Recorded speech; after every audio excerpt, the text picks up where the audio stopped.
Hi everyone, we've got a nice landscape today. It was quite overcast and cloudy, and the sky, the sun was breaking through in the top of the sky, which would make for a really lovely sky. It's quite a simple scene.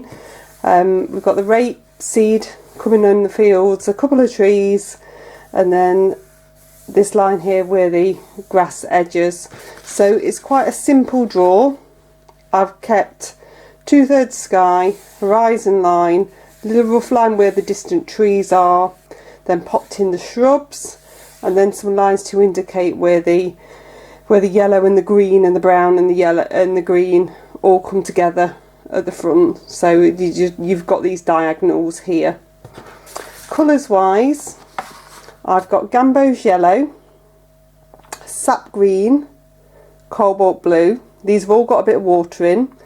Then I've got sap green with cobalt blue to make a darker green with water in. And then the grey is made of cobalt blue, burnt sienna, so mainly cobalt blue, a bit of burnt sienna to make it grey, then a tiny touch of rose just to give it a hint of warmth. Okay, so we're going to go on to the sky first of all. We need to try and preserve this light. So we're going to come all the way down to the horizon line.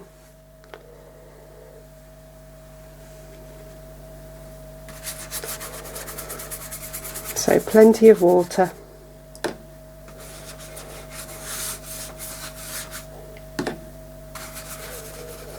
This one will be simple but effective. It's about the use of the watercolour to create this lovely sky. So you make sure you get everywhere.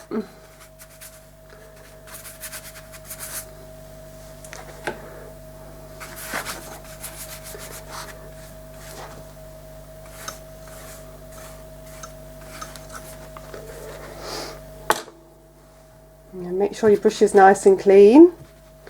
You're going to come in with the cobalt blue first of all. Circular motion. So we're creating this cloud effect. So you push down with the brush. I'm going to use my round number 10. We haven't done a cloudy sky in a while. Circular motion.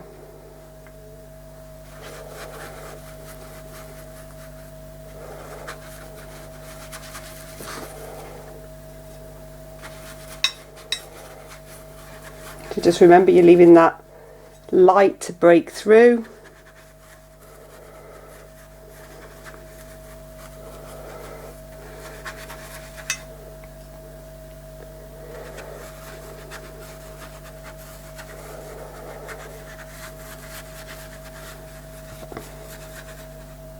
If you leave a little bit more than you think, then that's helpful, because it gives it time and space to blend.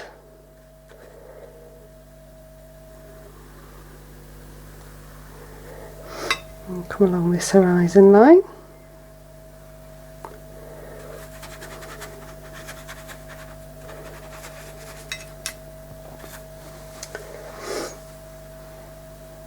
Give your brush a bit of a rinse. And give your grey a really good stir so that it's not too settled, and you can start to bring some in. And it's quite an overcast day, so we can go quite liberal with the grey.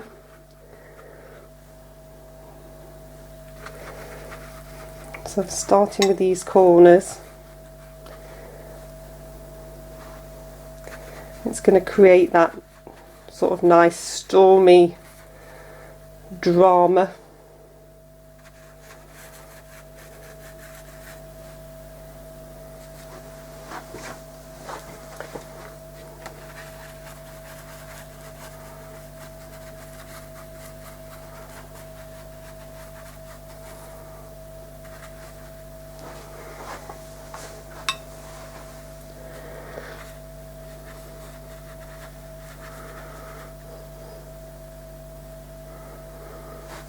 And you're just going to sweep through at the bottom.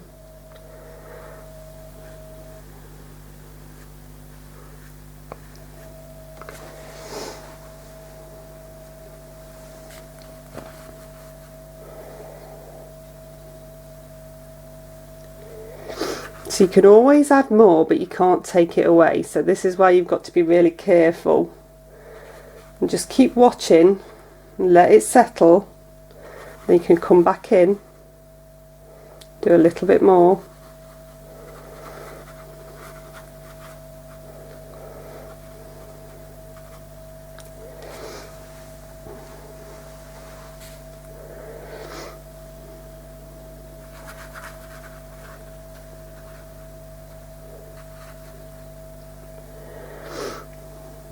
I'm just going to rinse my brush off, dry it off, and just pick up a little bit of blue and just come through this section a little bit more.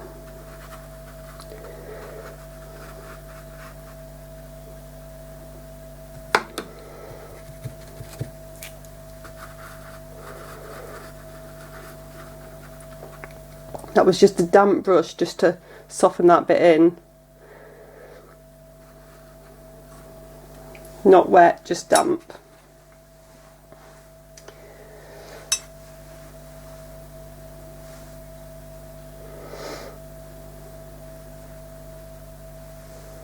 I'm just watching what it's doing. I want to try and keep these bits of light now.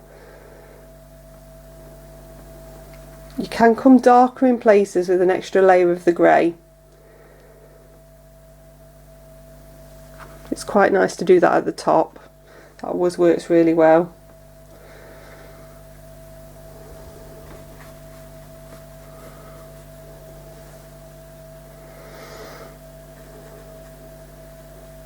Take an extra bit towards the bottom.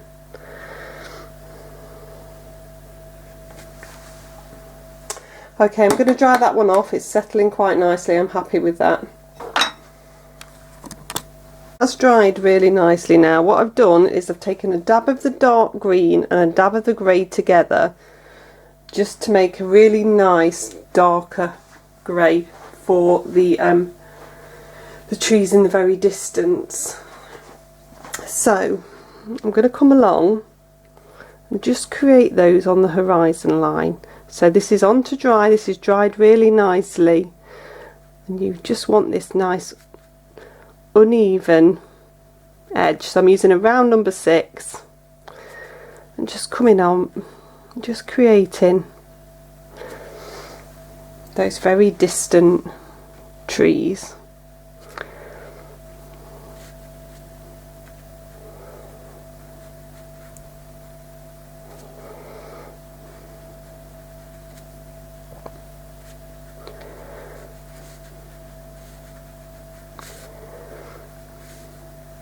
And you want this to be nice and dark.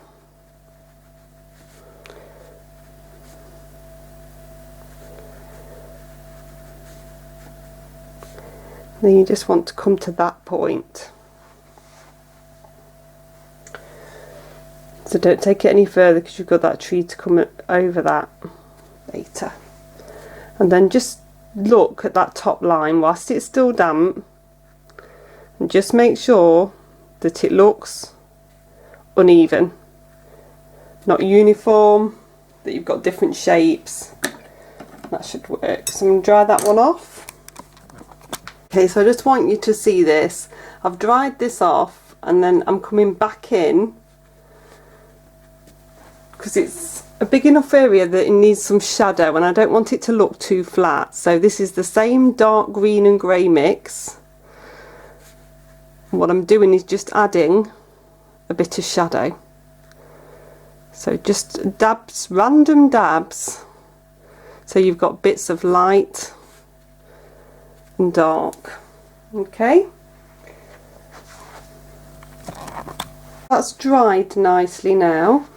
And I'm going to come into this bottom section. So we're going to get this on all in one go. What I've done is just squirted a tiny bit of burnt sienna out on my palette neat for when we come to do this brown soil area, because we're going to need a little bit of burnt sienna on its own there.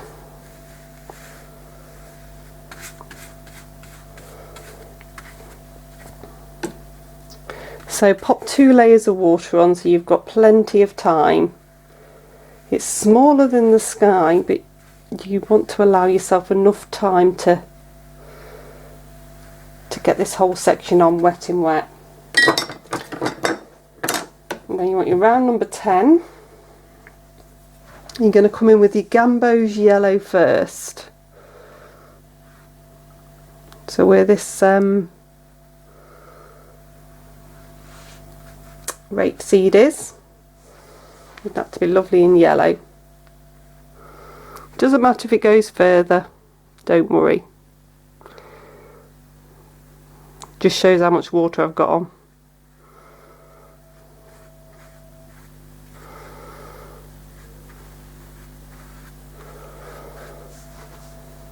So in effect I'm coming over the yellow section and the section that's got the green on as well.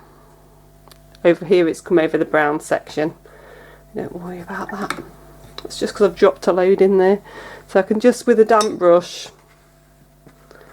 just take some of that off to stop it moving too far.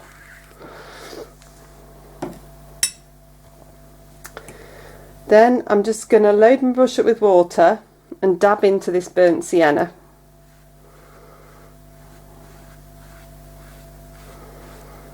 I can just come through this section.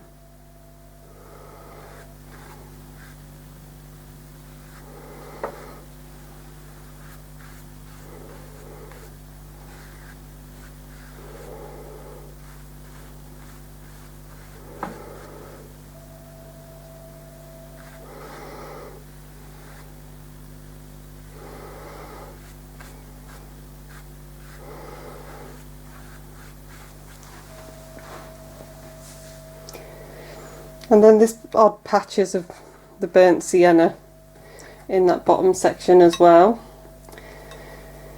Okay, and sap green, I'm going to bring that in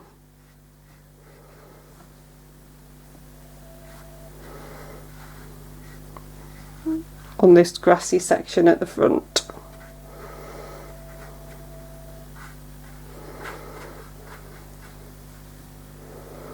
So this is about getting a base in.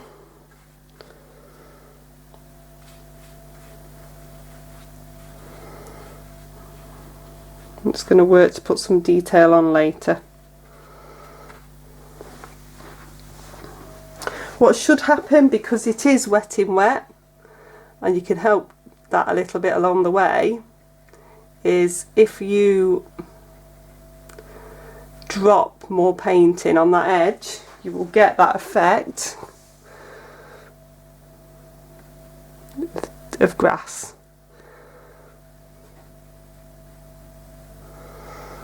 Which is quite useful.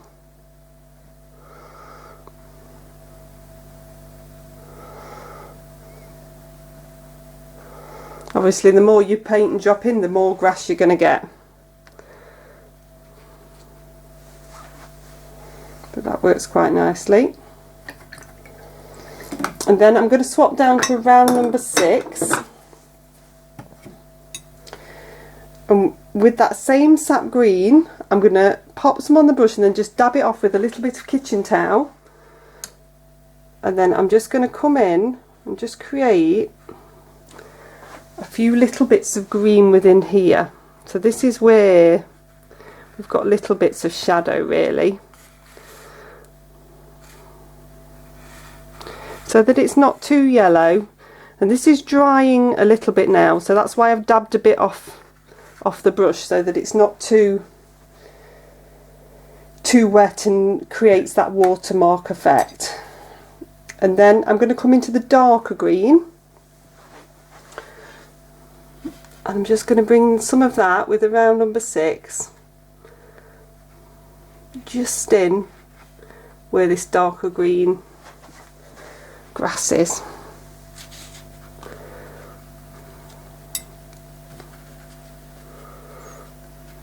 So we're doing this whilst it's all still damp, so you're getting that nice soft effect. Because you're using your smaller brush, it shouldn't spread as far.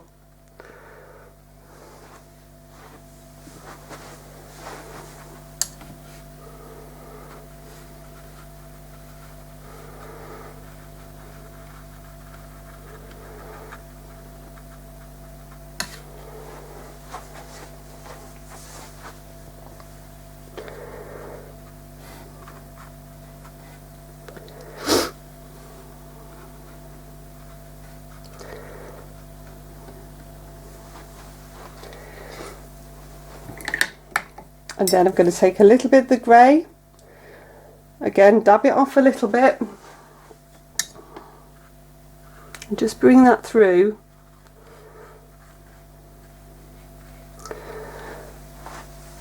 on the soil area. What I want you to avoid is the top bits of the grass. I don't want you to come through that. I'd rather you hit the bottom section of the grass here, because that's got a really nice effect where it's gone upwards, so I don't want us to move that. So you just want that little bit of shadow in there.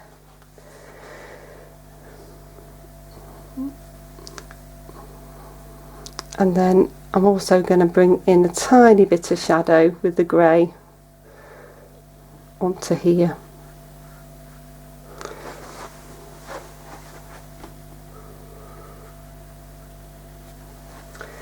Okay, I'm going to dry that one off now. That's nicely dry now. And what I want to do is just come over, so this is just Gamboge yellow on my brush, and I'm going on to dry. So this is going to start to, it's like I'm glazing it because I want to give it a bit more depth, but depth in places and not in everywhere. So I'm going to leave a little bit of light towards this back section, a little bit of light in a mid section here as well, so it's just catching the light.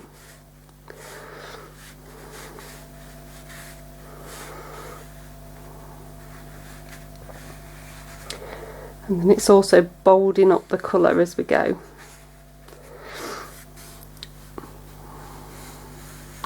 So I'm coming down over this green section so that I don't end up with a hard line just at the top of where I've got these grasses coming through. So that's added a lot more to that section. I'm also going to do the same with a glaze of burnt sienna. Now I'm still trying to avoid this top section of the grasses because I really like that and I don't want to dislodge it. So I'm going to bring the glaze. This is a very light glaze, but it's just adding a bit of depth because it is overcast. Just through.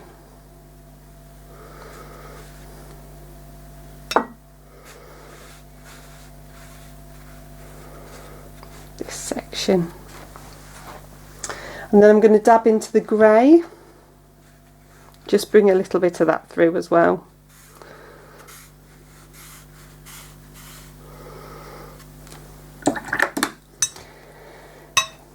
Just with a wet brush, I'm just going to touch that in so it softens it in and I'm not losing that effect with the grass because I don't want to lose that. I want that to stay. I'm going to dry that off. Okay, so nice and brave now, so we're going to come in onto dry with the dark green.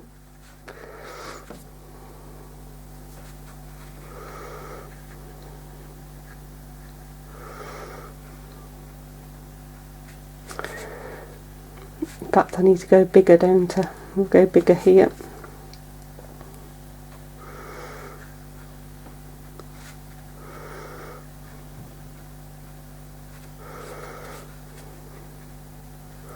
You want plenty of paint on your brush as you're doing this. Don't skimp with the paint. It's important that you get enough on that it's not going to dry too quickly. You come along with that straight line.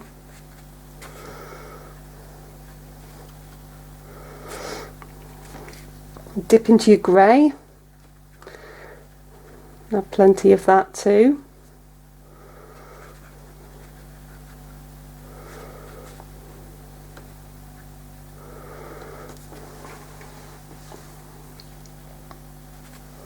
Could add a little bit burnt sienna if you wanted as well.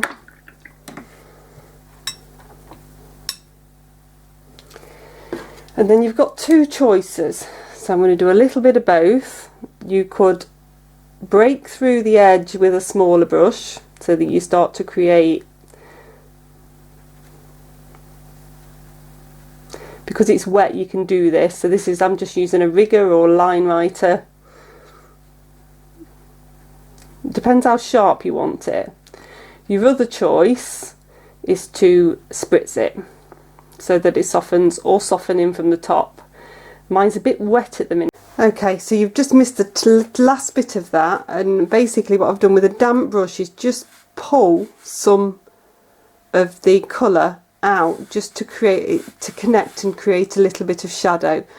When I've just touched with a little bit of water at the top in a couple of places there as well, and dried it really well. I need to come in with a second layer now, so hopefully you'll see the same thing again. It's that whole thing about creating that feeling of shadow. So this is a darker green again. So we're going to leave little bits that's going to create light. But because it's a bigger area, it needs that little bit more density. Then as we come in the foreground, we're going to use a sponge. And that'll create a little bit more detail anyway. So that was a dark green. Then I'm dropping in some of the grey again. That's just to create some darker bits within there. Give my brush a rinse. And then lots of clean water on the brush. And I'm just going to touch in places. So I'm wetting further than it needs to go. And then that's just softening in that top section. I can do a little bit at the bottom as well. Create some more shadow. Okay, I'm going to dry that one off. So just before we come on to the foreground, I'm just going to bring a bit of the dark green in and soften it in a little bit, just so that that builds up this sort of grass effect.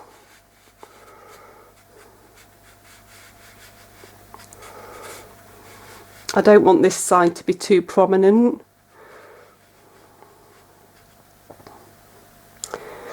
So make sure you've got plenty of paint on the brush as you come in, then it'll give you time to come through and soften that in. We're not really softening in the bottom, so I'll touch it in places. It's more the top that I want to touch into. So I'm just coming along now with a wet brush.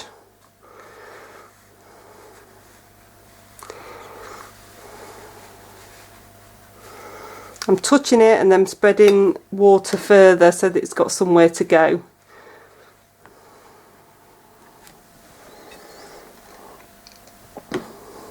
So it's just giving it a little bit more, just touching places at the bottom, just so again it grounds it.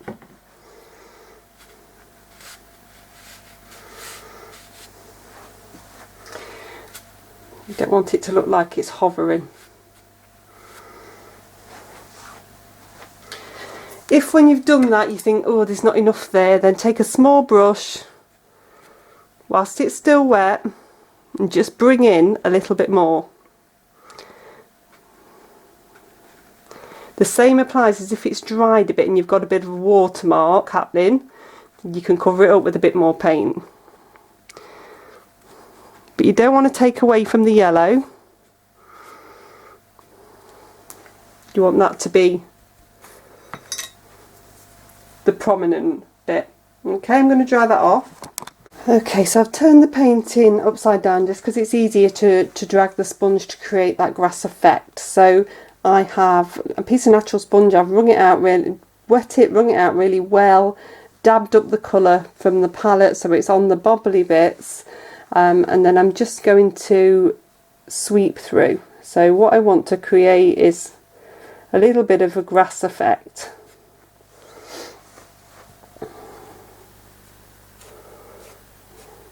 So concentrate first of all at the front,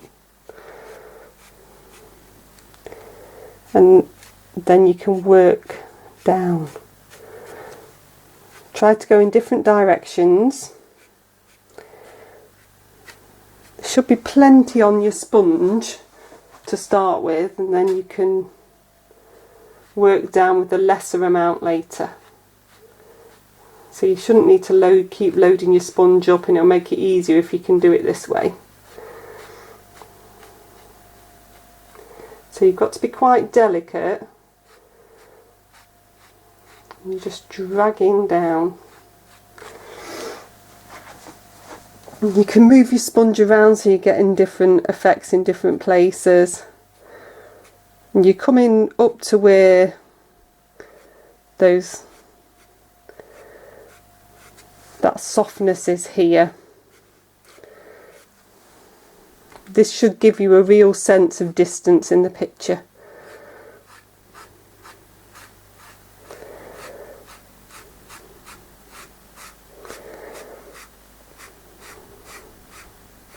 The less there is on the sponge, the easier it is to then do the grass effect.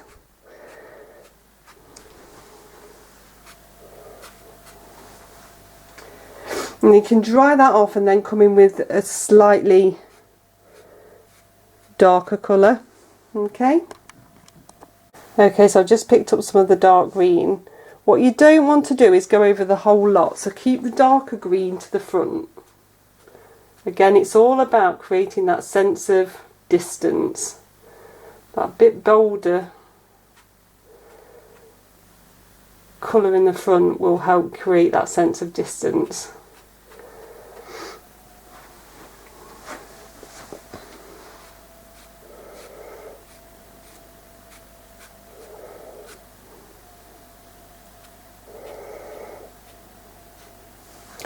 You can come in with a rigger or line writer as well if you want to do a few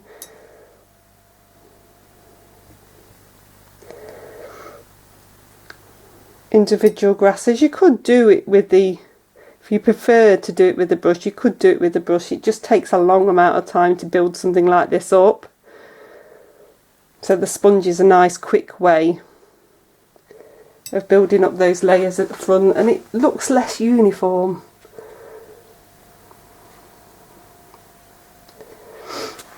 But you can come through and create a few extra grasses as well.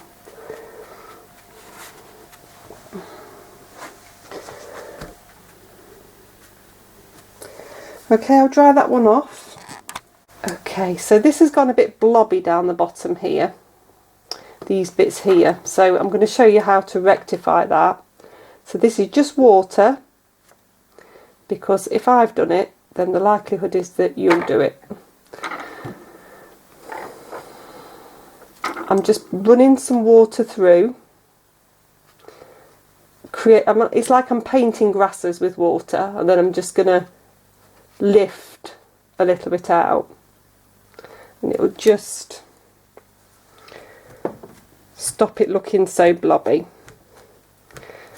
There's always ways to rectify something.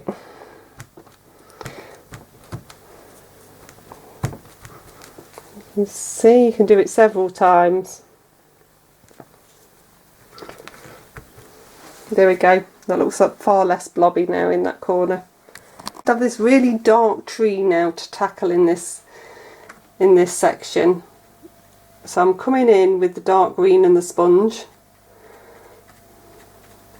So dabbing rather than stroking, and I'm just creating the shape of the tree.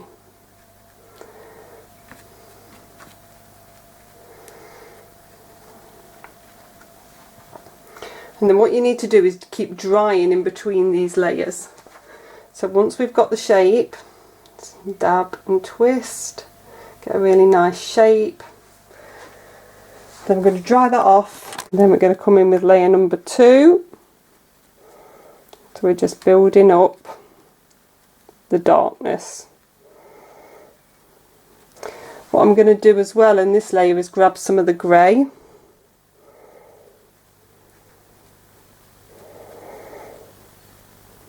To really build that up.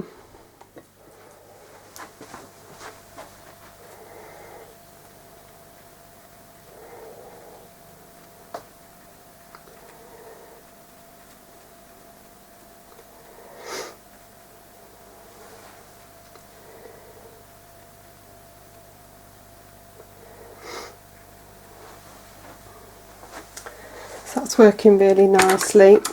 I'm just going to get some of the grey on my brush. I want to really try and cover the yellow just in this section. So I'm just dabbing in now onto the wet paint, just to give it a bit more intensity.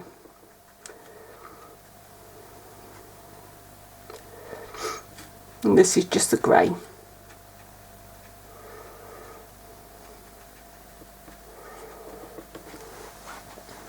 You want it to be nice and dark.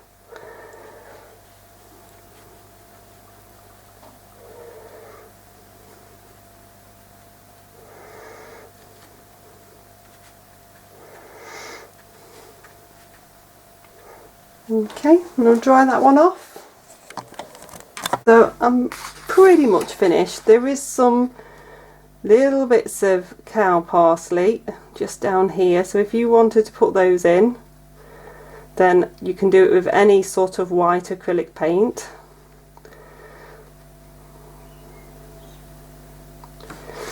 And you want at least 3 in, and I'm just dotting this in.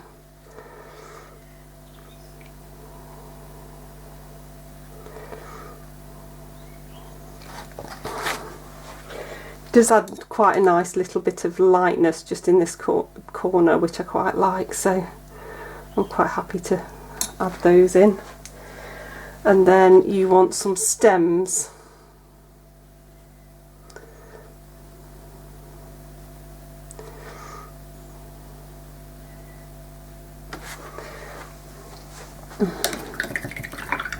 Just so that was white acrylic ink, and then I'm just going to pick up a little bit of sap green on my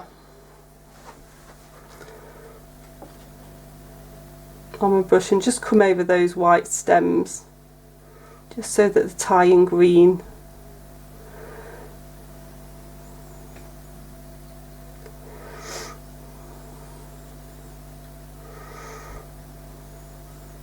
you don't have to do this bit if you haven't got the ink, just add a little bit of light in that corner. Okay, that's pretty much it for today. Hope you've enjoyed it. See you next week.